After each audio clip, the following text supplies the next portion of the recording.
Hey, what's up, guys? Welcome back to the channel again. So today, guys, we are going to be revealing some secrets.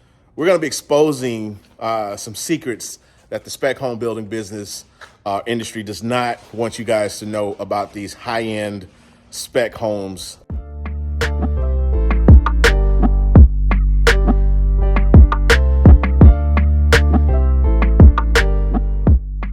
So we're on site at a very well-known spec home builder, semi-custom spec home builder by the name of Toll Brothers. They build a really nice home, high-end spec home, and we're in the Houston area, of course. But anyways, this house here would probably list for, I'd say, $800 to $1 million in this market, right? So we're in the Dunham Point subdivision, which is located in the Cypress, Texas area. And so we're just walking this house. And really today our video is all about just really kind of exposing, not necessarily exposing, but just enlightening you guys to some of the construction practices that these high-end, quote unquote, high-end spec builders use on their homes. A lot of times they use the same construction materials and practices that are used in the lower end spec home builders, right? And so some of those more entry-level builders that people probably are familiar with, they're using the same construction practices, the same materials, but charging 3 to 4 times the cost for these houses. So it's important to kind of show this comparison and contrast, because as we embark on our journey and build our home, we're going to show you guys how we're going to build our house and the construction practices and materials that we're going to use to save us money in our overall budget, right? So stay tuned, guys. Don't touch that dial. But before we get started, guys, please give this video a thumbs up. Tap that like button for me, guys. Also, leave a comment below. Of course, let me know what you think about the content. But of course, also, if you're new to the channel, don't forget to subscribe. And if you do subscribe, be sure to tap that notification bell next to the subscribe button. Okay, guys? All right, let's get to it.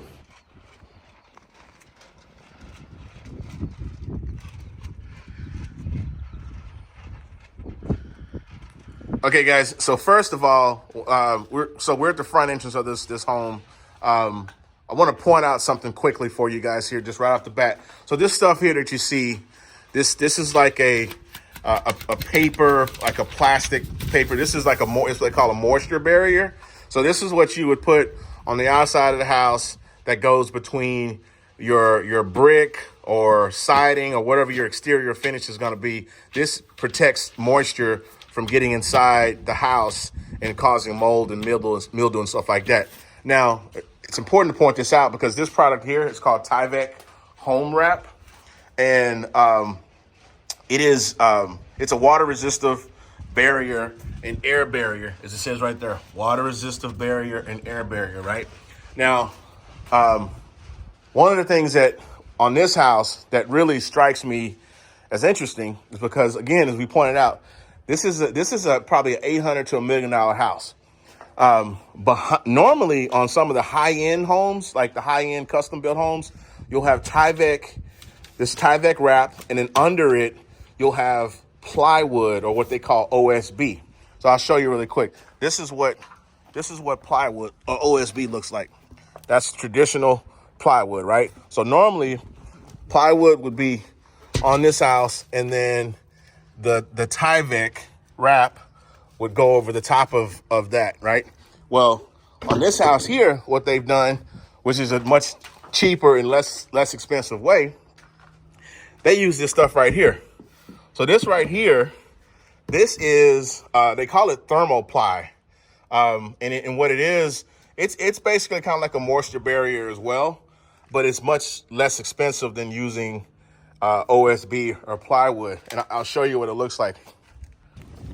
So here's a sheet of thermoply, and it says here, it's a structural sheathing. So a sheathing is the material, like the hard material that you wrap the house in, which is what the moisture barrier should go on top of, right? So you can do OSB sheathing or plywood, or you can do this stuff here. This stuff here is basically, it's like cardboard. That's all it is. It's like a sheet of cardboard that they tack onto the house, and then they put the they put the Tyvek house wrap on top of it.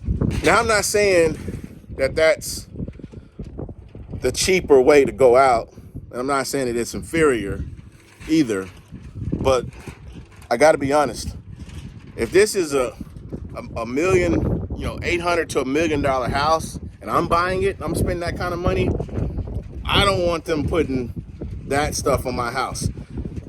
Most of a mark of a really fine built home, especially custom built home, luxury home, if you will, they typically use either the OSB or what they call plywood with the Tyvek wrap over the top of it, right? All the way around the house, right? Or they use what's called a zip system, okay? So a zip system is basically, it is like a plywood or an OSB, but it has this protective coating over it that's green, okay? And then they put up the zip system boards just like they would plywood, and then they use this sealant tape to tape up all the seams. We've showed you guys that on some of our previous videos on other homes that we walked. The home that we walked for Joe Wilbert Custom Homes, or Wilbert Custom Homes, that home had a zip system, exterior sheathing zip system, which in my opinion, that's kind of like the best of the best. Yeah, that's the best of the best. You know what I mean? So anyways, just wanted to point out to you this house, which is an 800,000 plus $1 million house, and they're using thermal ply, which is, I'm just gonna call it, it's cardboard. It's basically a sheet of cardboard with a Tyvek wrap over the top of it. Okay, so let's get back inside and show you some other stuff. Okay, so walking inside, so I want to just point out, you got on this side here, you got the Tyvek house wrap. You look around the back, you got thermal ply. You see how easy? I'm gonna push this with my hand. You can see how it flexes. How this is how thin it is. It's really nothing. And this is what they're gonna put the brick or. Yeah, they'll put the brick or stucco or siding or whatever it is they plan on. They'll put right on top of this house wrap stuff. And this house wrap stuff, you can see it's held on with these little tacks. So let's walk inside here. They don't seem good support. No, it's not good support. It's not good support. I mean, if I wanted to punch this, I could punch my hand right through that easy, because it's just cardboard. It's gonna tear. So, anyways, let's get back inside. Now, in their defense, I will say they did use plywood on certain parts of the house. And when I looked at this house, all the areas that they used plywood on the outside, plywood sheathing, is mostly on the corners. On the corners of the home, you'll see most of it. But again, like I said, the mark of a really fine built home is the entire house is wrapped in plywood, the entire or a zip system. Another thing we've talked about in the past is your stud choice. Okay, so these in this house, this entire house, all the way around, 2x4. 2x4s. It's all 2x4s. No knock against 2x4s. 2x4s are adequate enough. They support whatever structure you need. And for all intents and purposes, probably, I don't know, 70% of the building industry, the home building industry, uses 2x4s, right? But again, when you're talking about a house that's almost $1 million or more, you would think they would use you would think that they would use the better product. Yes. The better product is a 2x6 stud. Okay. Again, nothing wrong with 2x4s. That's a tried and true piece of wood that everybody uses in homes. But again, if I'm spending $1 million, I want the best stuff, right? So this is not the best stuff. This is a 2x4. Not only that, but this is a 2x4 in yellow pine. Okay. So studs are made in a couple different types of wood. You've got yellow pine, which is kind of like the standard that everybody uses. And then you also have fir. You have fir, F-I-R-R, fir, right? Fir is more expensive, but it's a stronger, more durable type of lumber. And the thing with yellow pine is the 2x4s, the studs tend to warp When they get wet. When they get wet, well, not only when they get wet, but just period. They even if it's just moisture, like because Houston is very humid, right? So there's a lot of moisture in the air, and they 2x4 yellow pine studs, they just tend to warp because yellow pine is a softer wood than fir is. Fir studs, you get almost no warping at all, no matter what the situation. It's just a much more firm and solid type of wood, so it doesn't bow or bend or warp like the yellow pine does, which goes back to what I said earlier. $1 million house, you got to go with fir. You know what I mean? Even if you don't go with the fir, even if you don't go with the 2x6s, if you're gonna go 2x4s, at least go with the fir 2x4s, right? Because that's just a better overall quality. And if I'm spending $1 million for a house, I want the best stuff in it. You know what I mean? I want to know that the ingredients and the recipe that went into building my house was worth the $1 million I just dropped on this place, right? So, and I'm not saying that the builder is somehow trying to rip you off or bait and switch you or be misleading or being deceptive or whatever. Most home owners just don't know the difference, and home builders are going to capitalize on that. You know what I mean? If they can save a few coins in construction costs, which means they increase their profit margins, why not? And the homeowners are still going to buy the product at the price that they're asking for. Why not do that, right? I mean, I guess I can respect it from a business owner's perspective. I get it. I would probably do the same thing if people are going to let me do it. So anyways, again, back to what I was saying. 2x4s, yellow pine. This is a $1 million house, okay? So at the very least, like I said, if you're not going to do I would even probably accept a 2x6 in a yellow pine over a 2x4 in a yellow pine. Even if you went to a 2x6 in a yellow pine, but maybe not a 2x6 in fir, I'd even accept that. That would be, in my opinion, that's a upgrade from the 2x4 in yellow pine or fir going to a 2x6. But yellow pine and the 2x4, you know what I mean? That's like basic. That's like beginner home, entry level home type level stuff, not $800 to $1 million home, like dream home, forever home type stuff, right? All right, so I'm gonna move on from talking about studs. I'm gonna point out a few more things. I'm just gonna show you guys some stuff in the house that I think is important to note. I'm gonna walk around here another something and show you another angle of this this Tyvek and this thermoply stuff, right? Okay, so the taping on there, yeah, totally different from the zip system. Yeah, so this Tyvek stuff. So again, this we're on the patio. This is the covered patio, right? So this right here, this whole wall. Let me step back a little bit. So this whole wall, all the way to there, and then you turn around this way, there, and then all the way up. Both these walls, these are all Tyvek and thermoply walls. Let me step around the backside here. See?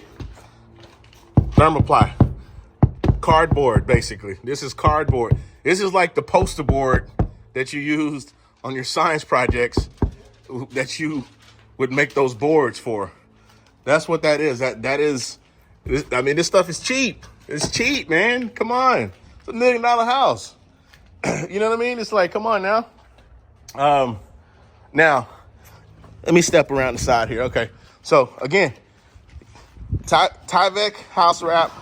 Yeah, I see it. Over thermoply. See? Thermoply. Same thing. Tyvek house wrap over thermoply. Okay. Okay, see? All right. Look at that. This look pieced together. Yeah, they probably had a couple pieces they needed to. Yeah, that's what it is. They probably ran out of some of it, and they just put a couple pieces together to make up the gap.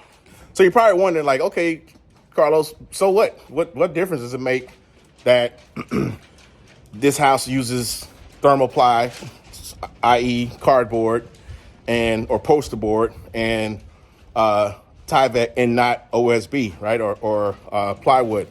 I'll tell you, when we're building a custom home, which means that we have to account for every single penny that's spent on the home.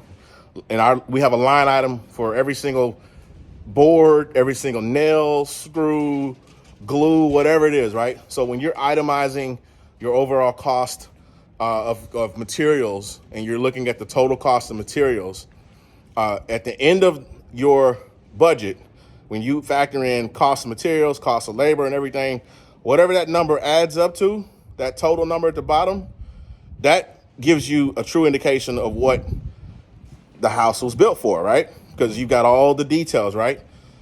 Well, when you add in stuff like this Tyvek wrap and this thermoply and the 2x4 studs, I guarantee you when you add up the details and all the itemized prices for the materials, I guarantee you this house that's $1 million, they didn't build it for $1 million. They built this house for probably like 500, if that. And they charge you $1 million for this house. And you're thinking it's the best thing since sliced bread because, it's a Toll Brothers house. It's, it's all fancy and nice. But it's like the biggest hustle ever because they just, like I said, they just paid. You pretty much just paid for 2 homes. Yeah, exactly. They, you know what I mean? So, and again, aside from that, having better quality exterior products to protect your home from moisture and air and things of that nature, it goes a long way towards energy efficiency, like the cost of energy, because the more insulation your house has from the exterior weather and environment, the better your home is going to cool when it's hot outside, the better it's going to heat when it's cold outside, right? And you're going to be able to maintain whatever that temperature is on the house better if you have a better exterior covering. So it could cost, in the long run, it could cost you more money. So now, not only are you spending $1 million for this house that didn't cost $1 million to build, but now you're also going to be spending more money in energy costs because you're losing energy efficiency from the less than premium materials that they're using, right? Let that sink in for a moment. And not only that, guys, I just want to point out as well, aside from the cost breakdown I just mentioned, aside from energy efficiency, there's also other things you got to think about too.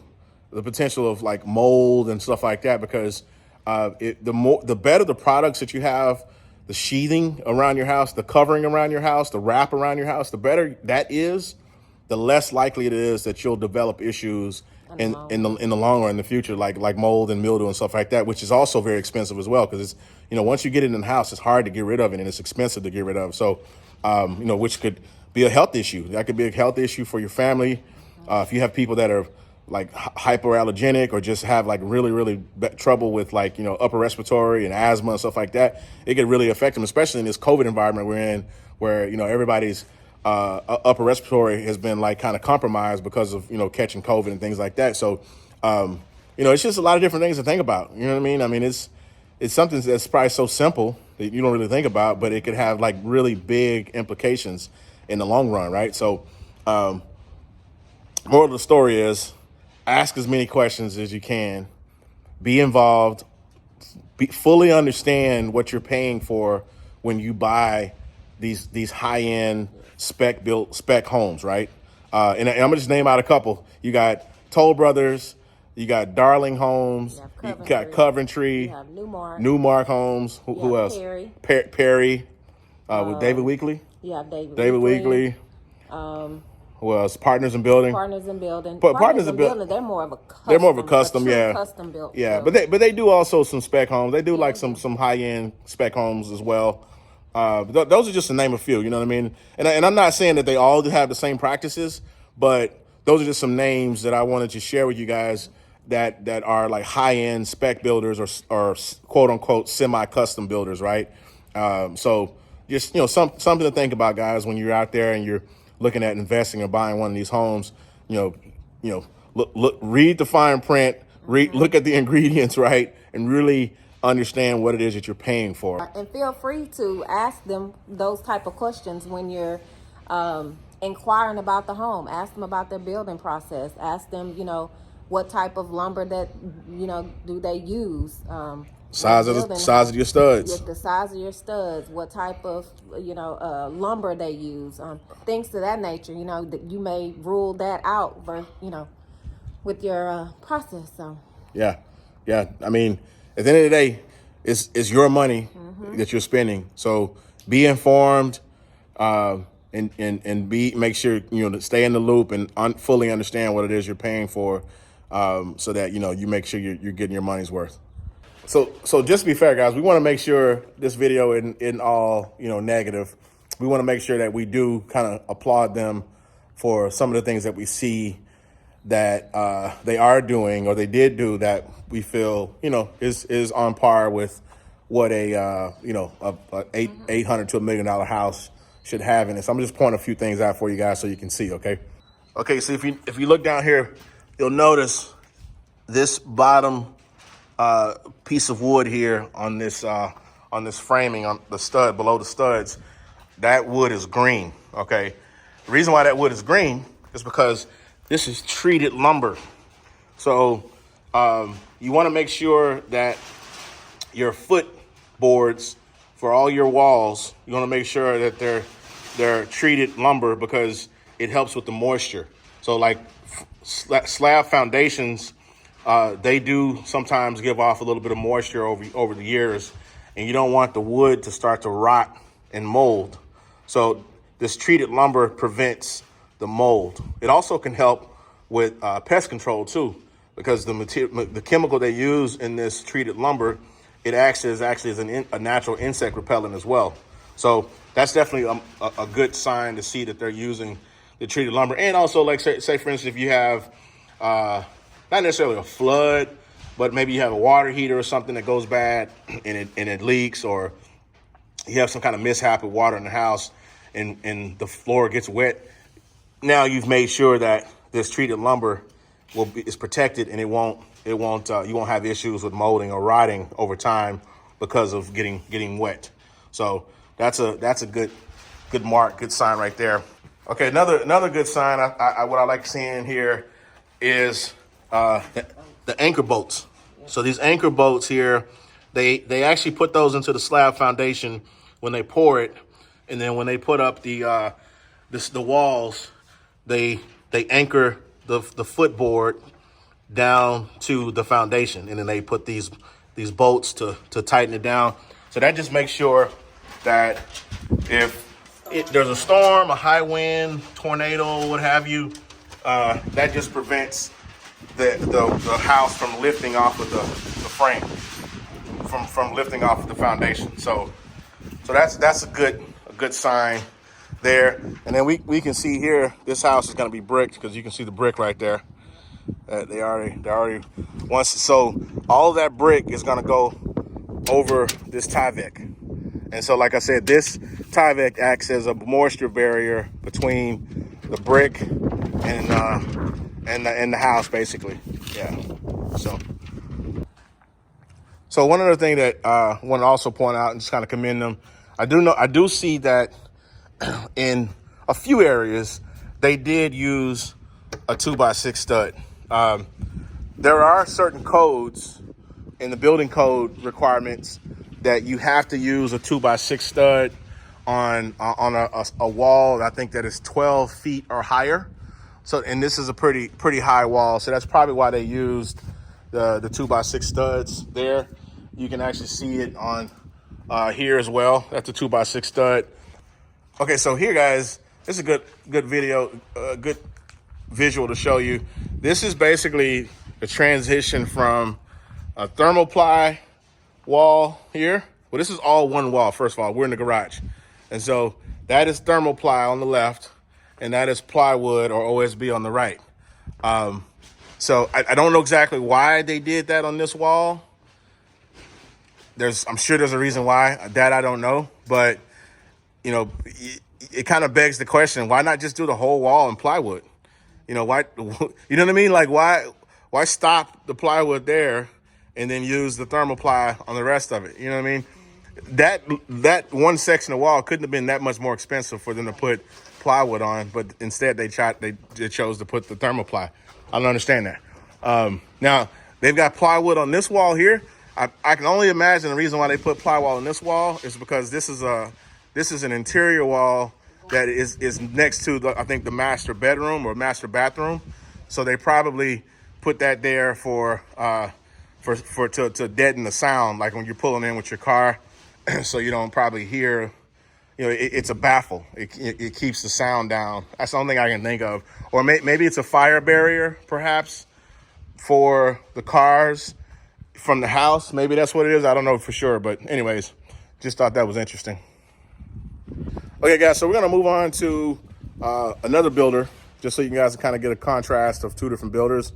Show you some how their building processes or the materials kind of are similar, some of the similarities in what they do and how they build their homes. So we'll move on to the next one. Okay, guys, so we walked a few houses down and we came across another Toll Brothers home that was a little bit further along in the process. So the first home we looked at was just past framing, and they were about to wrap the home in. It was what they call dry in, right before they put the brick or whatever exterior finish they're going to put up. But anyways, this home is it's still at frame stage as well. However, they have started electrical and plumbing on this house. So I wanted to show you guys something also that is important that you understand about quality construction, quality home construction, right? So I'm going to turn this camera around and show you real quick. Okay, it may not mean much to you guys, to like a regular kind of layperson who doesn't know much about it, but your electrical wiring is just as important in your home as well. Most homes are going to have either 14 gauge or 12 gauge electrical wiring. So this is the wiring that goes all through the house, and it goes to all your plugs, it goes to all your switches, it goes all through the ceiling. I mean, you can see here it's going through this wall here. Most homes use 14 gauge or 12 gauge, okay? Now, what we're looking at here, this is actually 14 gauge wire. In fact, if I turn this around, you can probably see on here, there it is, yeah, see, 14.3, okay? So that's a 14 gauge electrical wire. Now, the sign of really, I think, this, of course, this is subjective. This is my opinion, and I think other high-end builders would probably share the same thoughts. But in my opinion, the sign of a really well-built home, especially a home that's $1 million, is 10 gauge, no less than 10 gauge electrical wire throughout the house.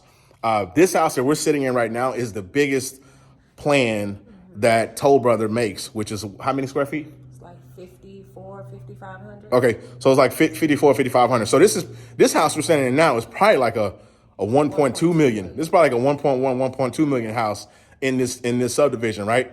And they're using 14 gauge electrical wire. Now, why is that important? Okay, so it's important because the demand that you put on your electrical system with all the electrical devices that we use nowadays, charging stations, appliances, electrical cars, that you have to charge.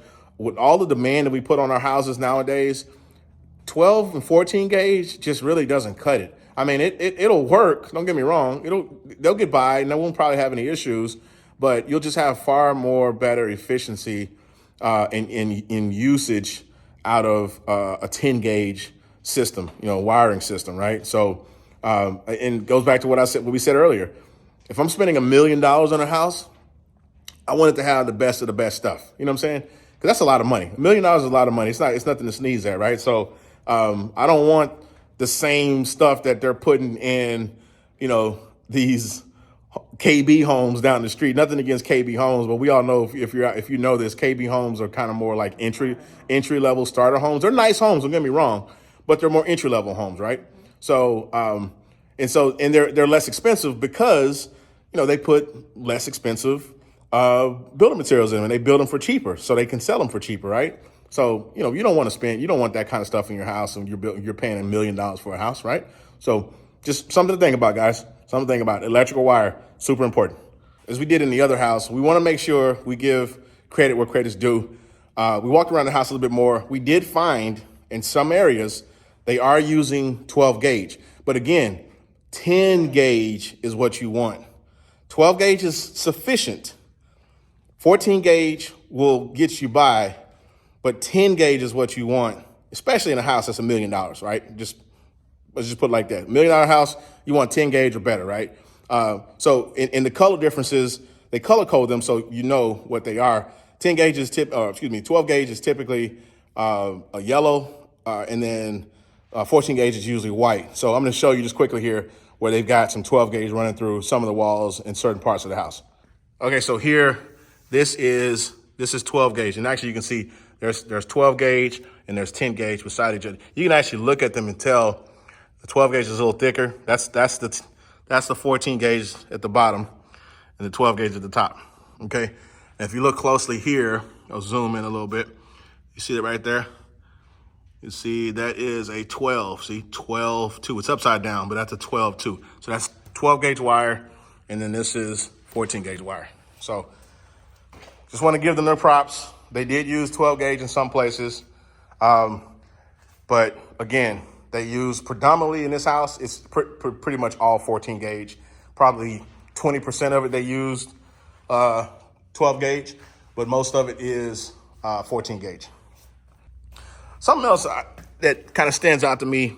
So nowadays in the plumbing world, they use this stuff. It's called PEX, and PEX is basically just it's a hard plastic tubing that they use to supply water throughout the house, right? And so this took the place of copper, and also black iron and galvanized pipe, which is what a lot of homes used probably in the 60s, 70s, 80s, maybe 90s. And a lot of that stuff over the years, it proved to be really bad for people's health. And they also just didn't hold up to the time. So they switched over to this PEX stuff. So anyways, the reason why I'm showing you this PEX is because it's kind of interesting.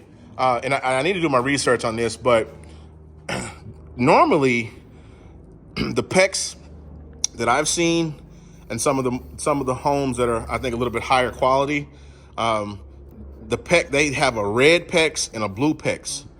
This PEX is clear, okay? But it's got like red and blue writing on it, right? And the red indicates hot water and the blue indicates cold water, right? So, and that's a supply line that goes all the way to your supply line for your faucets all over the house, right? So you got the red stripe and then you got the blue stripe. Now, I see this stuff here. It's called Aquapex. Now, I don't know if that's a different variation or a different brand of the PEX material or the PEX tubing, but I wonder if this stuff here is less expensive, the clear kind, because it seems like to me the colored, the red and blue PEX that I'm used to seeing, I think that is a little bit more expensive, and I think this clear tubing is a little less expensive. So I'm gonna just go out and step out on a limb, and I'm gonna say this is more cost effective than the red and the blue traditional PEX that I've seen, and probably another way that they can save a few coins to make more profit on this $1 million house that they shouldn't be cutting corners in because it's a $1 million house. Anyways, just thought I'd share that with you guys, something to think about. Okay, here's something else I want to point out to you guys, okay? So I'm looking up at if you look up, you see that shiny stuff up there that looks like foil. That is the underside of the roof, okay? So that's called a radiant barrier, or if you can look closely, it says Tech Shield, radiant barrier, okay? So that's a product that they came up with not sure how long ago it was, but it's a product they came up with to help keep the temperatures in your attic from getting too hot, right? And it also kind of keeps the house cool overall when it's hot, right? It's an And so like the term implies, it's a radiant barrier, okay? So it blocks out heat, keeps your attic cooler. Okay, now one of the things that I feel like a custom home, or one of the things that I feel like a high-end home should have is, and this is something that's more and more popular now, is foam insulation, okay? Now, the only time you typically do a radiant barrier roof is when you're not doing foam insulation. So foam insulation literally looks like a foam that they shoot out of a gun that covers up all of the open spaces in between your studs, your rafters, on your exterior walls and your roof, right? So foam insulation is basically like it starts out as a liquid, and it's like expandable foam, and it swells up, and it acts as a barrier. So this is actually some foam right here that they used to fill this space behind this plug. But what a lot of builders are doing now, especially on the higher end, they're using foam insulation to actually insulate the homes. Most people are probably used to seeing the old school, what they call bat insulation that comes on a roll. It's pink, or sometimes it can be yellow, and it has like a little paper back on it, and it comes in rolls, and you just roll it, you cut it to the length you need, and then you roll it out and put it in the walls in between the studs, and that's how they insulate the house. That was kind of like old school technology. It worked, it served its purpose, but as you know, technology advanced and we started finding better ways to build homes, they found that foam insulation is the better way to go. It really does insulate your home better than any other product out there, or any other method out there, and really maintains the energy efficiency of your home, right? So it keeps your home cooler in the summer, and it keeps it warmer in the winter, right? It just locks in the temperature inside your home. Another way that they also insulate the attics is they use a method that's called blown-in insulation. So they have this machine that has this huge, like, looks like a vacuum nozzle, kind of like, and it blows out these little fibers of insulation. That's what they do in the attic. So blown-in insulation goes in the attic, and then the bat insulation that comes in a roll is what they use for the walls. It comes in a roll, you cut it to the length, and boom, you just push it in between the cavities or the gaps in between the studs. So now in their defense, because I don't know for sure, they may be doing foam insulation on the exterior walls, but maybe in the attic they're doing blown-in insulation. That could be the case. I don't know, but I know I typically never see a radiant barrier roof with foam insulation. It's typically foam insulation and then blown in. It's typically radiant barrier and then blown in insulation in most homes that I've seen. So we'll have to come back and do a follow-up video to see what they did, because I'm curious now. Our home will have foam insulation because we have seen it firsthand how well it works. We've literally sat in an attic in a home, 100-degree weather outside, that was foam insulated, and we sat in the attic, which is typically the hottest area of the house. And this house did not have any air conditioning in it whatsoever.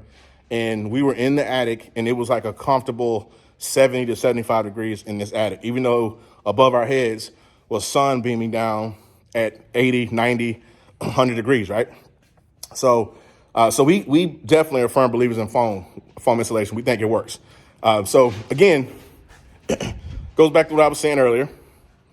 This is $1 million home, and it looks like what they're planning on doing is using bat insulation, not foam insulation, which foam insulation is the more premium option, which costs more money. So I don't understand why wouldn't they do that in a home of this caliber, $1 million+ home. It baffles me. So something to think about, guys. $1 million home with low budget cost materials. Check out that radiant barrier over my head. See it? What do you think? Okay, guys, so we're walking a house that's pretty much about completed. I mean, they're in the final stages of finishing the house out. I wanted to point out something to you guys. Just only really one item I want to point out on this one, but I think it's important to share with you guys since we're kind of on this theme of highlighting some of the corners I think that they cut in some of these really, really high-end spec homes. So when you're picking out your trim material for like your baseboards, your crown molding, like your door casings, all that stuff, right? All that pretty stuff that you accent your home with. You got choices, right? You can go with a wood grade or stain grade or paint grade type wood, which is real wood, or you can go with MDF. So the letters MDF. So I forgot what it stands for. I'll have to drop something on the side of the corner of the screen to kind of give you an understanding of what the MDF stands for. I think it's like multiple density fiber board or something like that. But what it is basically is they take wood, like tiny little particles of wood chips, and then they kind of wet them with a chemical like a glue or some sort, and then they mold those pieces of those little fibers of wood together to create boards. It's a cheaper material than real wood, and you really can't tell the difference, honestly. Once it's painted, you can't really tell the difference, but if you know, you know, right? So anyways, the reason why a lot of builders use it because it's less expensive. It's cheaper to use than real wood. But the drawback is MDF, once it gets wet, it's just destroyed. I mean, it starts to like swell and warp and bubble. I mean, once it gets wet, it's ruined. You got to toss it. There's nothing you can do.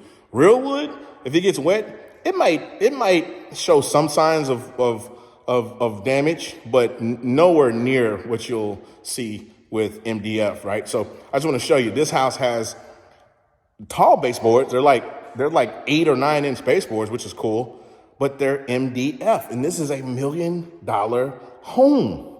It's $1 million home with MDF baseboards. I just cannot understand that. So let me show you real quick. Let me turn this camera around. I'm gonna show you what I'm talking about, okay? Stay right there. Okay, so here's baseboard I'm talking about here. And I'm just looking at, I think this corner is important to note because you can really tell. Now, to the untrained eye, you wouldn't know any difference. You wouldn't know that this is MDF. And you probably wouldn't even care, quite honestly. But I can tell right here, just looking at this seam where the two pieces of, so this is 3 pieces. That's a piece there, there's a piece there, and a piece there. They brought those together to make this corner. But I can tell right here, looking at this seam between the 2 pieces, that this is MDF. This is not real wood.